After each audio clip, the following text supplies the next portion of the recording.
Working on my 2009 Chevy Cobalt, and today I'm going to be replacing the radiator overflow tank, also known as the expansion tank. Here is the dorman part number 603-059 coolant reservoir, and this thing has lasted over 371,000 miles. It's gotten real brittle. I don't want to take any summer road trips and have any problems. Current mileage is 371,384 miles.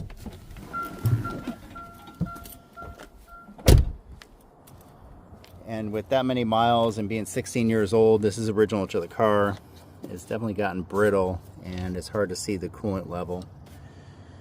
So in order to remove the coolant tank, you have to remove this factory installed retainer clip, and then there's a clip holding it into the wheel well area, and then you're gonna have to remove two 13mm bolts holding the fuse box in, under hood fuse box, in order to pull that up and release the coolant tank.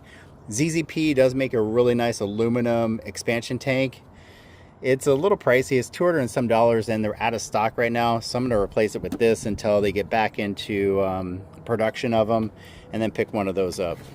So the first thing I'm going to do is remove this little metal retainer clip that's factory installed, and I like pulling all the tabs away. There you go. And that's what it looks like. And then when I put this all back together, I'm going to put a 10mm nut on there. Next thing I'm going to do is remove this hose.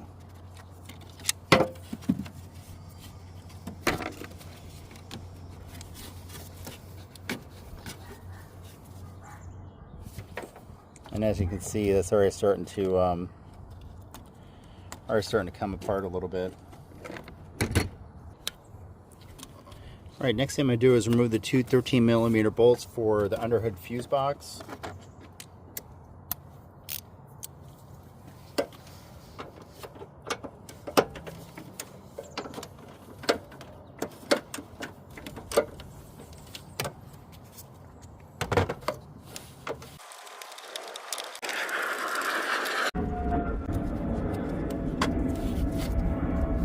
All right, there's a wiring harness for the fuse box that's secured to the overflow tank. And I usually use a trim tool to remove that, or a pair of side cutters. You don't pull down on it all the way. You just put the sharp part in there and kind of work it out.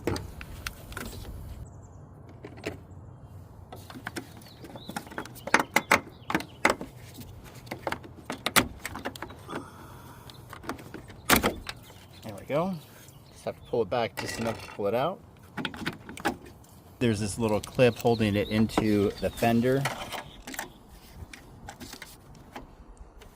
Get a screwdriver in there to pull back on it, and it just lifts right out.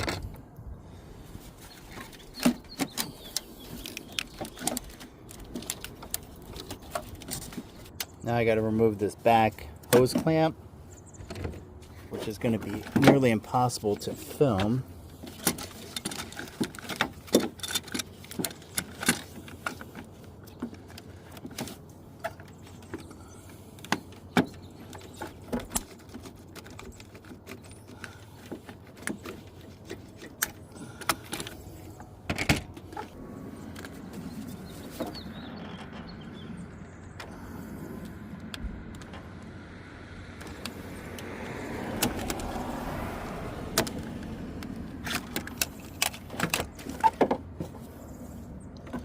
And there we go. This is the hose clamp you have to loosen up. I'm not sure what that piece of plastic's from.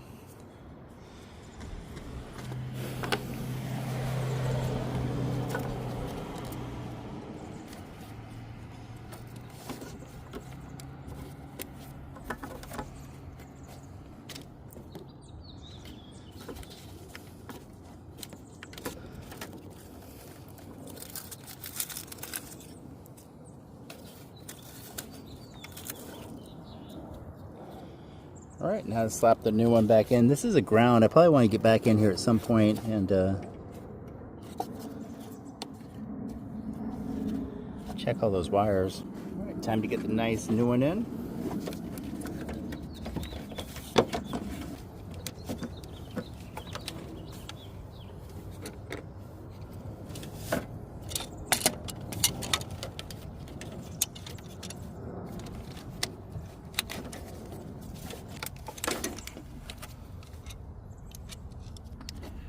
Alright, so now that I got the bottom hose on,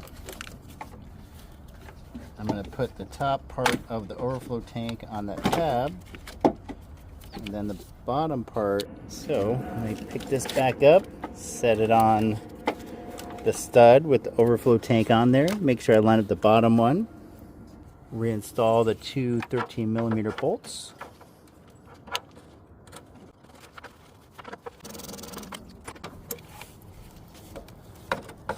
Reinstall the ECU. Put the fuse box cover back on.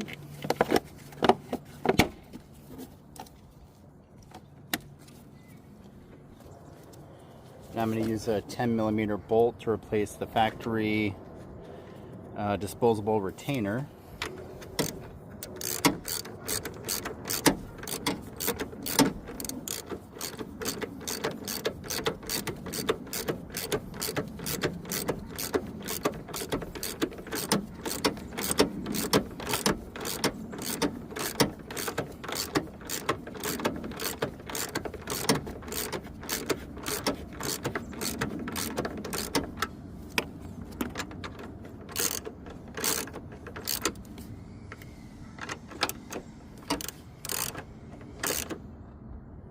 There we go.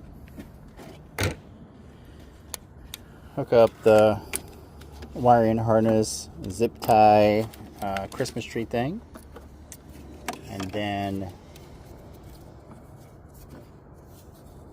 hook up the hose.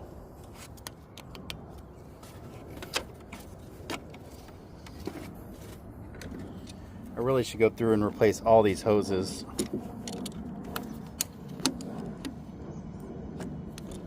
Now to add the coolant and bleed the cooling system. I love how good this tank looks in comparison to the old one.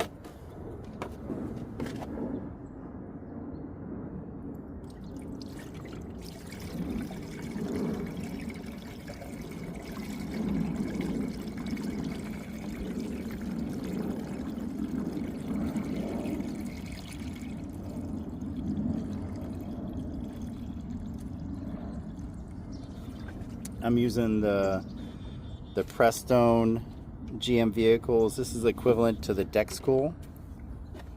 Start this up real quick.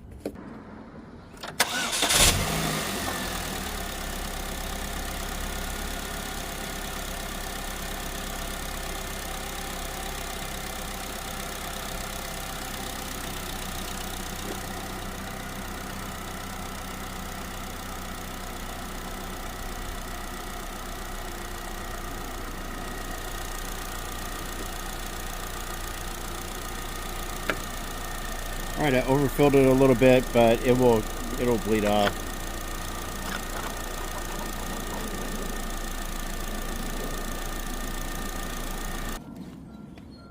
Look at the dramatic difference between the old 16-year-old 371,000 mile one and the brand new dorman one. Love that. Makes the whole engine compartment look a little bit cleaner. And that is replacing your overflow tank and your Chevy Cobalt. If you like this content, please like and subscribe. Thanks for watching.